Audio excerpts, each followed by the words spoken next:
आखिरकार वही हुआ जिसका डर था। एक तरफ वक्फ बिल राज्यसभा लोकसभा दोनों ही सदनों में पास हुआ है और दूसरी तरफ भारतीय जनता पार्टी के इस खेल से सहयोगियों को बड़ा झटका लगा है। नमस्कार, आप देखना शुरू कर चुके हैं 4 PM न्यूज नेटवर्क और मैं हूं आपके साथ प्रगति ठाकुर। एक बार फिर बीजेपी के खेल ने नीतीश कुमार के राजनीतिक भविष्य का बंटाधार कर दिया है। 5 से 6 महीने की सरकार बचाने के चक्कर में नीतीश कुमार ने बीजेपी के उस फैसले का समर्थन कर दिया जिसके बाद नीतीश कुमार और उनकी पार्टी अब बड़े खतरे में जाती नजर आ रही है। आपको बता दें कि बड़ी खबर निकलकर सामने आई है कि वक्फ बिल के पास होते ही नीतीश कुमार की पार्टी में बड़ी टूट हो चुकी है और एक एक करके पार्टी के कद्दावर दिग्गज नेता इस्तीफों की बौछारें कर रहे हैं और नीतीश कुमार को झटके पर झटका देते फिर रहे हैं। तो फिलहाल कैसे बीजेपी ने आनन फानन में रातों रात वक्फ विधेयक को पास करवाने के लिए बड़ी चाल चली है, आपको बताएंगे।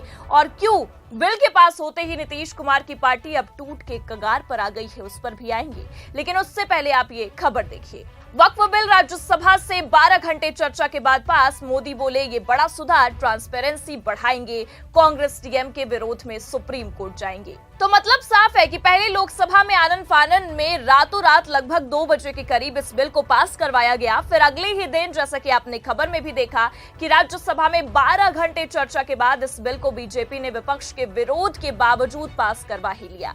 लेकिन जहां एक तरफ बिल पास हुआ है, आधी रात पक्ष विपक्ष के साथ ही साथ आम जनता भी जागी रही और इस मामले पर फैसले का इंतजार करती रही। तो फैसला यही निकलकर सामने आया कि बिल दोनों ही सदनों में पास हो चुका है और अब एक आखिरी उम्मीद जगी हुई है, बस एक कदम की देरी है। लेकिन विपक्ष ने अब भी इस फैसले पर नाराजगी जताई है और खबरें ये भी बता रही हैं कि अब विपक्ष इस बिल के फैसले को अदालती चुनौती देने वाला है और मामला सुप्रीम कोर्ट पहुंचेगा। तो जहां एक तरफ इस बिल के विरोध में विपक्ष खुद मोर्चा संभाले बैठा है, वहीं दूसरी ओर खुद एनडीए सहयोगियों में ही इस बिल की वजह से बड़ी फूट देखने को मिल रही है। जी हां, और इस बिल के पास होते ही सबसे बड़ा खतरा केवल और केवल बीजेपी के सहयोगी दलों को होने वाला है। और कहीं ना कहीं अगर हम देखें तो इस बिल से सहयोगियों के होश उड़ चुके हैं, क्योंकि ये आप और हम बखूबी जानते हैं कि भले से बीजेपी हिंदुत्व की राजनीति पर भरोसा करती है और वही करते आती है, लेकिन इन सबसे अलग बीजेपी के जितने भी सहयोगी दल हैं जो आज केंद्र की बैसाखी बने बैठे हैं, उनका सिक्का अगर राजनीति में बोलता है तो उनकी सेकुलर छवि के आधार पर ही। लेकिन अब जैसे ही इस बिल को दोनों सदनों में बीजेपी ने अपने सहयोगियों के दम पर पास करवाया है, उसके बाद नीतीश कुमार से लेकर चंद्रबाबू नायडू तक की छवि अब धरी की धरी रह गई है और बस उसी का असर देखने को मिल रहा है कि नीतीश कुमार की पार्टी अब टूट की कगार पर आ गई है। जी हां, बड़ी खबर निकलकर सामने आई है कि एक तरफ वक्फ विधेयक दोनों सदनों में पास हुआ है, दूसरी तरफ नीतीश कुमार की पार्टी के विकेटों का गिरना भी शुरू हो गया है। देखिए, बाकायदा खबरें बिग हेडलाइन में छापी गई हैं। लिखा है, नीतीश कुमार की सीधी चाल पड़ी उल्टी, वक्फ बिल के समर्थन से नाराज मुस्लिम नेताओं ने छोड़ी पार्टी। तो खबर तो पहले ही निकलकर सामने आ गई थी कि वक्फ बिल को लेकर नीतीश की पार्टी जेडीयू में सब कुछ ठीक नहीं है और वैसा ही होता दिखाई भी दे रहा है। जब ये बिल सदन में पेश होने वाला था, तभी नीतीश की पार्टी से विधायक गुलाम गौस का बयान निकलकर सामने आ गया था कि जेडीयू इस बिल के समर्थन में नहीं है और इस बिल का पुरजोर विरोध भी कर रही है। बयान निकलकर सामने आया, देखिए लिखा भी है। गुलाम गौस ने कहा, हमारा प्रधानमंत्री से आग्रह होगा आप इस बिल को वापस लें। इसके पहले भी आपने किसान बिल को वापस लिया था, लेकिन सबसे पहले बहुत आंदोलन चला, बहुत संघर्ष हुआ, कई लोग हताहत भी हुए। वो नौबत नहीं आनी चाहिए। तो जेडीयू नेताओं के विरोध के बावजूद भी अब सदन में नीतीश कुमार की पार्टी के सांसदों ने इस बिल का समर्थन कर दिया है और बिल पास हो चुका है। लोकसभा राज्यसभा दोनों ही सदनों पर अगर हम देखें तो वही तस्वीरें निकलकर सामने आई। लेकिन बेचारे नीतीश कुमार ये कहां समझ पाए थे कि 12 सांसदों के चक्कर में अच्छे खासे संख्या में मौजूद विधायकों से हाथ धोना पड़ सकता है और जैसे ही बिल पास होगा, एक एक करके विकेट गिरता चला जाएगा। देखिए, बाकायदा खबरें भी हमारे पास मौजूद है। लिखा हुआ है, वक्फ मुद्दे पर जेडीयू में उथल पुथल, सीएम नीतीश कुमार के रुख से नाराज 2 दिग्गज नेताओं ने दिया इस्तीफा। तो आपको बता दें कि जैसे ही लोकसभा में बिल पास हुआ, वैसे खबर निकलकर सामने आई कि लोकसभा में वक्फ विधेयक पास होने पर जेडीयू विधायक कासिम अंसारी ने इस्तीफा दे दिया है और अब राज्यसभा में भी बीजेपी ने रातों रात बिल का विरोध करने के बावजूद भी इसे पास करवा लिया है।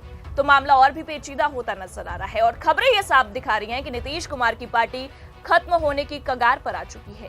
एबीपी की खबर देखिए आप, उसमें भी लिखा हुआ है, नीतीश कुमार को झटके पर झटका, जेडीयू से तीसरा विकेट गिरा, अब इस नेता ने दिया इस्तीफा। तो मतलब साफ साफ आप देख सकते हैं कि एक नहीं बल्कि दो नहीं 3 कद्दावर नेताओं ने इस्तीफा दिया है।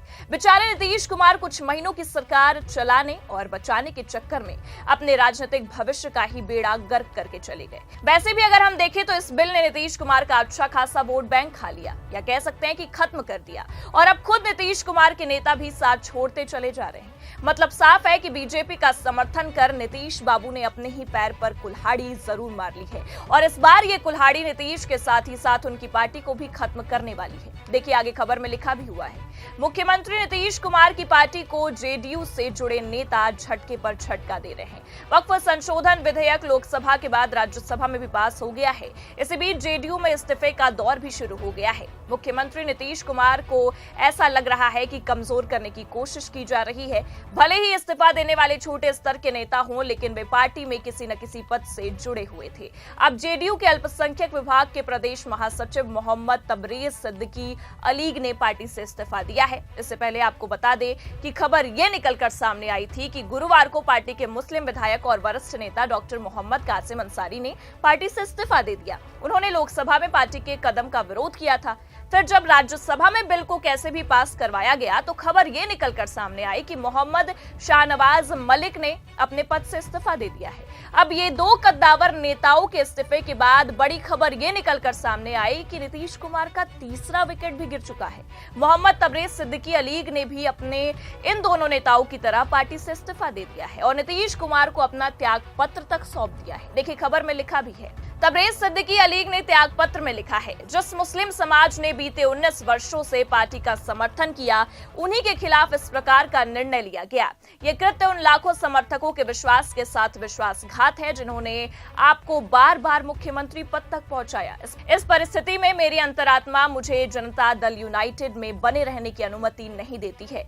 अंततः मैं पार्टी की प्राथमिकी सदस्यता से और अपने सभी दायित्वों से तत्काल प्रभाव से त्याग पत्र दे रहा हूं। मतलब आप देख सकते हैं कि जिस तरह से नीतीश कुमार ने इस बिल को लेकर बीजेपी का समर्थन किया है, उनकी पार्टी में ही बड़ी टूट देखने को मिल रही है, और ये टूट आने वाले समय में नीतीश कुमार के लिए घातक भी साबित हो सकती है, क्योंकि इसी साल के आखिरी में विधानसभा का चुनाव भी होने वाला है। ऐसे में आपको क्या लगता है, इस बिल का और जेडीयू नेताओं के इस्तीफे का चुनाव पर क्या असर पड़ेगा? क्या इस बार नीतीश कुमार के हाथों से बिहार की सत्ता खिसक जाएगी? अपनी राय कमेंट करके जरूर बताइए। खबर कैसी लगी लाइक और शेयर जरूर करें। चैनल पर नए हैं तो सब्सक्राइब और ज्वाइन करना भी ना भूलें। देखते रहिए 4 PM न्यूज नेटवर्क। नमस्कार।